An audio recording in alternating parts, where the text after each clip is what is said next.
Always great to have my next guest on the show. It's Shameless Don Shainis, who is back in action at UFC 284 on February the 11th when he meets Jack Jenkins. Don, how you doing? I'm doing good, Ryan. How are you? I'm fantastic. Nice to have you back on, and we're excited to see you back in the cage, man. I know your debut was very short notice, so it must be really nice for you just to kind of have a full camp and be the best Mhm. version of yourself here in this fight. Yeah, I'm excited and I'm excited to do things right. I've had what, 12, 13 weeks. We're about just over halfway done with that. My weight started in a much, much better spot than my last camp, which wasn't even really a camp. I started about 15 pounds lighter than my last one. So we're in a good place right now. Well, obviously, we just went through the holidays, and Yep. the 2023 now. What was it like for you as far as that training balance and still trying to maybe spend a little time with your family during the holidays? What was that balance like? So right now, I got to give a big shout out to my parents. I'm currently a stay-at-home son and professional fighter. Uh, it's cool, I'm constantly seeing my family. I'm in and out of the house, so they know I got to do what I got to do. So I am training. I didn't get to take any time off training, but the holidays minor hiccup, as far as consistency and people. But as far as getting to see my family and spend the holidays with them, it was pretty cool. I don't always get to do that. All right. Well, and so obviously you're back here in New England, not too Yep. far from me. I'm all the way up in Maine. You're in Mass, right? What part of Massachusetts? So I'm in Easton, Massachusetts right now. All right. How far is that from Boston? About shit, traffic or no traffic, man. You know how New England is. Yeah. So Uh, no traffic, smooth no sailing. traffic, half an hour, 40 minutes. Okay, that's not so bad. Are you gonna try and make it into the city for any Celtics games this year? No, I'll be honest with you. I don't watch any sports. The only sport I watch is fighting, and even fighting, my teammates got to be fine. There's someone I train with. I got to be emotionally invested in it. So I'm not really a sports guy anymore. I spent a lot of my childhood watching football. I used to love football, but the game's evolved and changed so much where it just isn't the same football of the '90s. That's the football I fell in love with. Now I feel like it's more track. Yeah. Okay. Yeah. Very well put. Well, hey, fair enough. You're in the UFC, which is the biggest, the best Uh-huh. MMA promotion in the world. So that's where your focus is. And I know the last time that I did speak with you, you were in Kansas City, training under Glory MMA, James Krause. We all know what happened with that. I don't know really what you can say about that, but is there any chance that you're going to be able to head back that way? I mean, what can you tell us about the situation as of now? I really don't know, man. All I know is I told that I was advised to get out of there and make moves, so I did what I had to do, and I didn't have time to sit and wait it out. I had to make moves. I was in camp, so I went back home. I got back with my old coach, and we're figuring it out. Sometimes life has its way of throwing itself in your face, and you got to be able to adjust and move. So as far as your main training partners go now, who do you have around you day to day? Connor Matthews is a huge training partner of mine.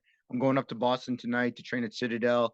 Ken Moy's going to be there. So Lionel Young. I got a ton of guys in a bunch of different places. It's not like we have a super gym out here in New England. It's a lot of smaller gyms, so that the talent's more spread out. So 2, 3 nights a week I go up to Boston. In the mornings I try and hit Lozons. At nights I'll try and hit PTT or Citadel. And then I got my strength and conditioning gym. There's plenty of talent here. It's just a little bit more spread out. Okay. And as far as moving forward, is that still kind of up in the air? Like, do you feel like you might maybe go to another place around the country to train moving forward, or is it just kind of like, right now you're back home and you're just going to kind of figure it out as you go?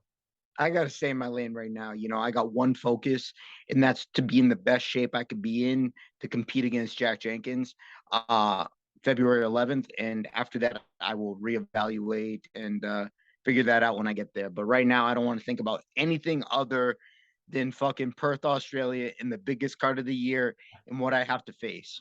Okay, very good. It's been a pretty mild winter thus far in New England. Has it been the same way for you down in Mass?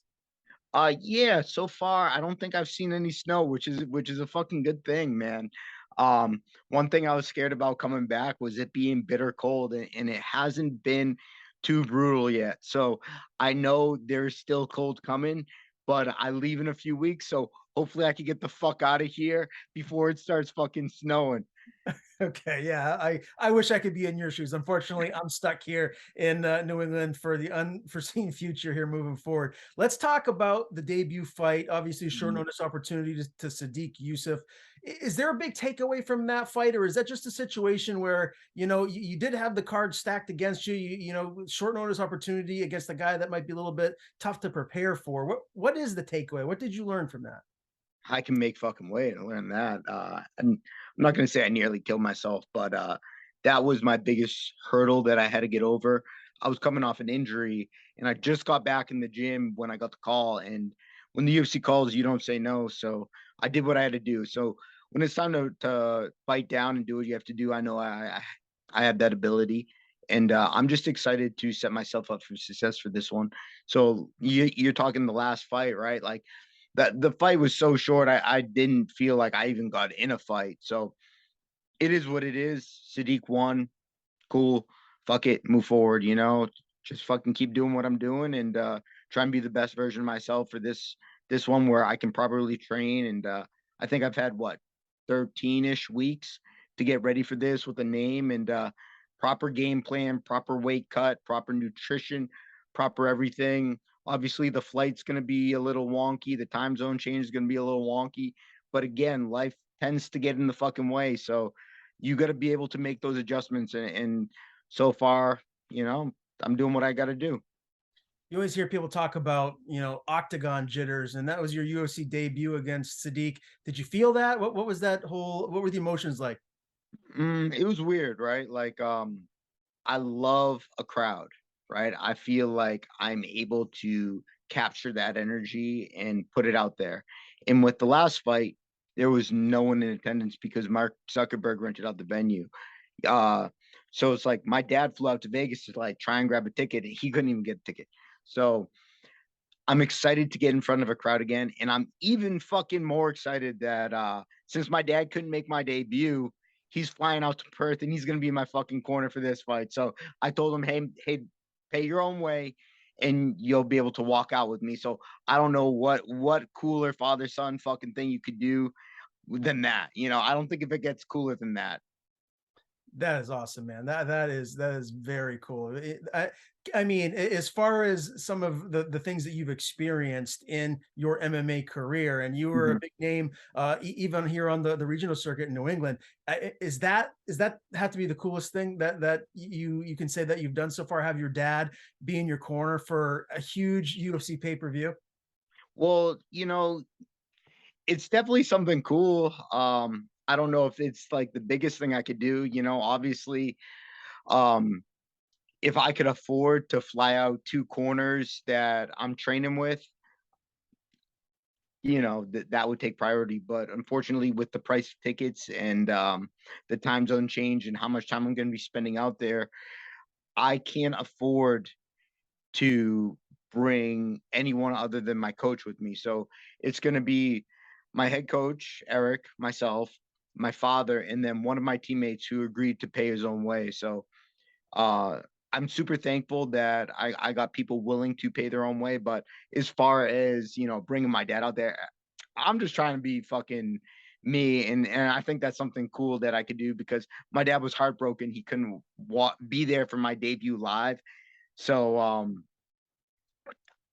Yeah. why the fuck not? I got an open fucking corner spot and he can be my fucking media guy. I don't know. We'll figure it the fuck out. But I don't know anything cooler I could do for my dad at this point in my life. Yeah, I think that's amazing, man. I absolutely love that. And as far as just what Zuckerberg did, I have to ask you, what are your thoughts on that? I mean, I'm sure he paid a pretty penny to rent out the whole Apex, but I mean, it's kind of crazy. I don't really know what to say. If I was a fighter like yourself, I think I'd be a little upset to not have my parent or someone else that flew to Vegas to actually be there and watch the fights in person. Dude, it is what it is, man. Like I'm not mad at the guy. I honestly I don't fucking care. You want to rent out the whole venue, you got the money to do that. Cool. You want to make a deal with the UFC with whatever you got going on next. That's your business. It was a little bit heartbreaking. I had people fly out to Vegas to try and scalp a ticket. I got a friend out in Vegas that I was able to link up with after the fight, but that were willing to come out there. But at the end of the day, it is what it is. I'm not gonna, shit talk anyone about it. It just is what it is. It's something that I had to deal with. Again, that's fucking life. Nothing ever goes according to plan, and it's all how you react to those scenarios. So to be butthurt about that is stupid. Mhm. They're probably making way bigger plays that don't involve me at all. So for me to be upset about that is silly. Okay, fair enough. Well, let's dive into this fight, man. Again, February Yes. 11th, UFC 284, Perth, Australia. How long of a flight is it? Do you know? No fucking idea.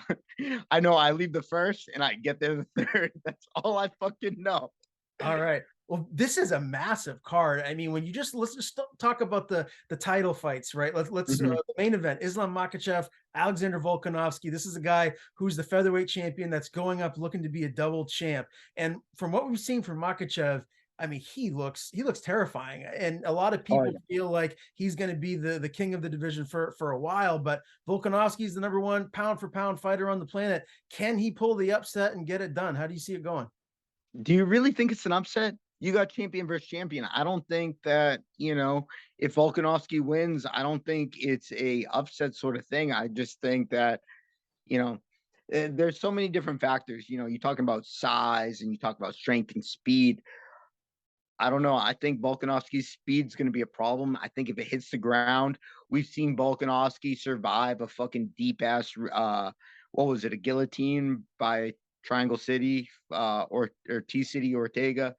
Um, I don't know, man. I think Volkanovski's speed is going to be able to get it done, and yeah, as long as it doesn't go to the ground, because Islam's fucking huge and he's strong and he's scary and he's a monster. I want to see the little guy win, selfishly.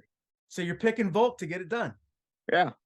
Okay. Geez, I would love to see that. And so the co-main event is for the interim featherweight title, Yair Rodriguez versus Josh Emmett. Who do you see winning that fight? Bro, I was just talking about this fucking the last podcast. So you got two different styles here. You got bruiser and you got flashy striker, right? Um, so I'm gonna bring up the same fucking point I just made. When you saw Josh Emmett fight Calvin Cater, right? Josh Emmett didn't land anything spectacular, but every punch he threw, even the blocks that were punched, they physically moved Cater, right? He just threw so much power. And if he's able to connect, Yair's going to go up. Now, on the other end, you know, Yair, far flashier striker. I think he's not, maybe not more powerful, but he definitely possesses that KO power. So it's again speed versus power, and I'm gonna pick. Fuck, I don't know. I don't know. I hate making predictions. I'm It's a picking tough speed one. again. Okay. Yeah, You're I going hate doing this because they're both in my weight class, and eventually one day I want to fight these guys. right. No, yeah, no, for sure. So, like you said, if Volkanovski wins, do you think he's just going to be done with 45 and he's going to stay at 55? I mean, what would that do for the 145 division? I think it would open it up quite a bit. Um, I look at it like this: like it looks like Max Holloway and Volkanovski are light years ahead of the rest of the division, and Holloway's blown everyone except for Volk out of the water. Volkanovski blows everyone out of the water. It looks like they're 4 or 5 steps ahead of the division. Now, in order for the division to catch up, you got to give it some time. You got to let injuries heal. There's so many things that need to happen. Um, I think he's going to try and stay as busy as possible and get paid and fight in both divisions and try and do that. I think he's a man of his word, and that's one of his. If you've ever heard him talk, he's like, I want to win the 45 belt and defend it and fucking beat everyone off the roster, and then move up to 55 and win that belt and beat everyone off the roster in both fucking divisions. Um, I think that's what he's going to try and do, and just keep both of them and be the best that there ever was. Okay. Well, I hope you're right because I would love to see Volkanovski do that, but we'll see what takes place here at UFC 284. Now, Mhm. your fight with Jack Jenkins, I can't wait for this one, man. We saw him on Contender Series, and he Yeah. really looks to be the real deal. And you're going into his backyard. You're going into enemy territory for this fight. How do you feel about that? Do you think you're going to thrive hearing those boos land on you as you make your walk to the cage? I've heard boos before. I fought Chris Lencioni in KC, and I walked out in a Tom Brady jersey, and everyone from KC fucking booed me. But that just kind of fed the fire. I feed off that energy. That energy is electric, and it's one of those things where if you go down there with your walls down and you're just like willing to be you, that energy could either feed you or fucking knock you off your horse. So we'll see. I'm excited for it. I know everyone's gonna boo me, but hopefully I can make it a lot of Australian fans and you know, blow up in a different part of the world. So stylistically, when you're looking at Jack, like what does he bring to the table? Is there a certain area of his game that you feel like you're going to be able to get the better of him at? Yeah, so just like my last opponent. He looked like a clean striker. Granted, my last opponent I got fucking subbed. It is what it is. He looks like he throws fast and he throws hard. I don't know how much tempo change he does as far as cadence and like you think about tempo as like bump bump bump or bump bump bump. Um, so I don't think he changes his cadence too much. So once I can figure out his timing, striking, I think I'm gonna be able to. I have a really awkward range because either I'm way the fuck out of there or things striking wise, I'm awkward, and it's because of my range, my ability to close distance. So I think on the ground, I'll be able to exploit him. Even in his contender series fight, he won a grappling match essentially, but anytime I saw him go backwards, it was straight back, not cutting angles. So we'll see. How do you see the fight ending? Do you think you're going to get him out of there, or is this a fight that could be back and forth and could go the distance? This very well could go to the distance. I'm preparing for an up down fucking war. I want to get him the fuck out of there because I'm not stupid. I'm the American fighting in Australia. All the judges, I'm assuming, are going to be from Australia, which probably ain't going to end in my favor. There's been a lot of controversy on judges lately, anyway. So let's play it safe and fucking get in, get the fuck out, get my hand raised. Do you feel more pressure for this fight since you dropped your UFC debut? No, you're competing against the best in the world. Obviously, losing my debut is not fucking ideal. Where the odds stacked against me, was I set up for success? Fuck no. But it is what it is. Again, I keep talking about life and how it has its way of throwing itself in your face, but you keep plugging away and do what you feel in your soul is right. Things tend to work out in the long run. Last question from me. We're starting in 2023 now. Mhm. The new year has rung in. What are your goals for 2023? I want to get my hand raised in Australia. That's a big goal for me, but I'd like to stay super busy this year. I'd like to, yeah. Right now, I want to stay super busy and I want to get my hand raised, and I don't want to overthink anything. Right now, I got one task at hand. That's my main focus. I want to show up there, make weight easy. My last weight cut fucking sucked. I've never had a weight cut like that. I never want another one either. And go out there, do my thing, and make a lot of fans in a new part of the world. Can't wait to see you back in there, Don. Always great talking to you. Again, Don Shainis will be back in action at UFC 284, February the 11th. Before we do sign off, my man, I want to give you the floor. Please tell people where they can follow you on social media. If you have anyone to thank, any sponsors, the floor is yours. Hey Ryan, thanks just so much for having me on. Everyone, please check me out. Shameless Dawn, Facebook, Instagram, Snapchat, everything. Everything's just Shameless Dawn. You type in Shameless Dawn, you'll find me. I promise you.